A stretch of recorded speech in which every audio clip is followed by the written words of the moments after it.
Write this down. The objective of witchcraft is to intimidate, manipulate, and dominate. To intimidate, manipulate, and dominate. It is all at the end of the day about taking a person's will and strength away and exerting your ideas and exerting your will. The witch's creed, a part of what you don't know, we've been in deliverance and spiritual warfare all the life of this church. Saturday night, last Saturday, what y'all don't know if you don't study deliverance and spiritual warfare, is the largest satanic gathering in America. The Saturday of Resurrection Weekend is always the National Witches Gathering. And a part of their creed, you know, like we have creeds, denominations have creeds. A part of their creed is do what you will, just don't hurt them.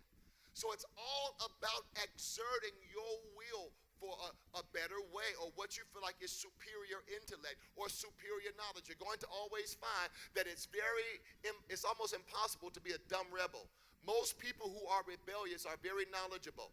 And when they appear in your church, they're going to look like good resources. They're going to look like confidants. They're going to be like the representations of the pastors. They're going to be the intermediary between leadership and people. They're going to say stuff to you like, people just come to me with their complaints, and people always come to me right when they want to leave. And what they're looking for is the right to be influential and powerful, even if they don't have a position.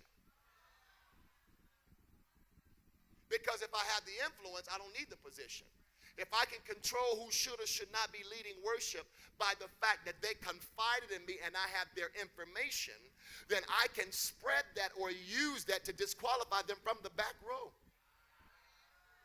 Now, in my experience, most of the witches that have come here have been expertise in witches.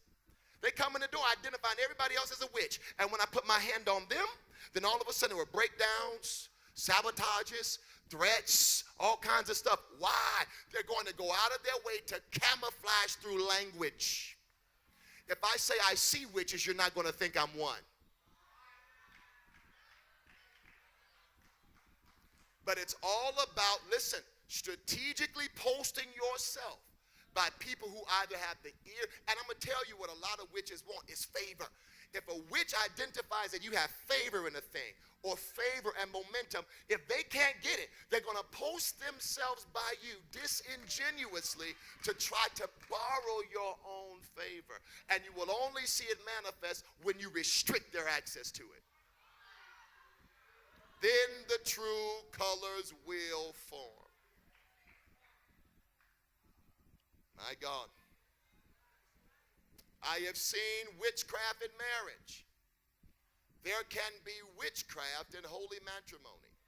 I have 2 more segments of scripture, but I'm going to show you this because many of you, your mom is a witch.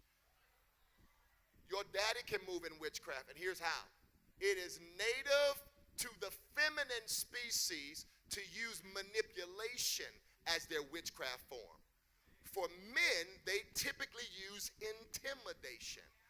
So if you spend all of your life because your father has a hot button and he goes off and he punches walls and you're fighting for his acceptance, living your life in eggshells, making all of your decisions to not make him explode, you have succumbed to that thing in his soul that's even from his little chair. He could be at home drinking a beer watching the NFL, and you somewhere and can't make an individual decision because you don't want his rage.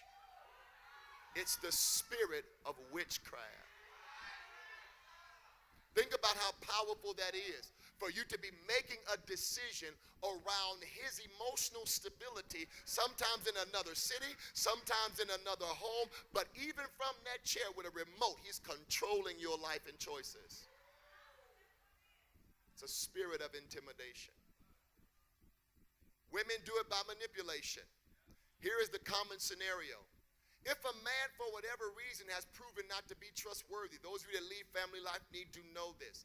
If a man is either cheated on his wife, lost a job and can't provide, or is a bum and don't want to get a real job, or whatever the case is, and he has to, as a condition of their reconciliation, prove to his wife that he can support her, then what happens is if she has a fit of rage, sees something a certain way, is uncomfortable, sometimes that man will abase his own judgment to appease the wife just to make her feel secure, even if it's in recklessness.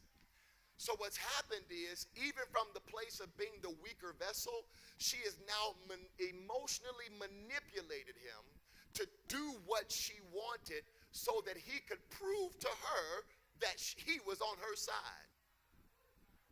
Even if it was in direct disrespect to the will and purpose of God. If there is a Jezebel, there is an Ahab. Now, sometimes the genders are reversed, because I have seen male Jezebels and female Ahabs, where the wife has no identity whatsoever.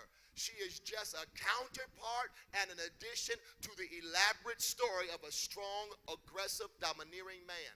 That woman is now an Ahab.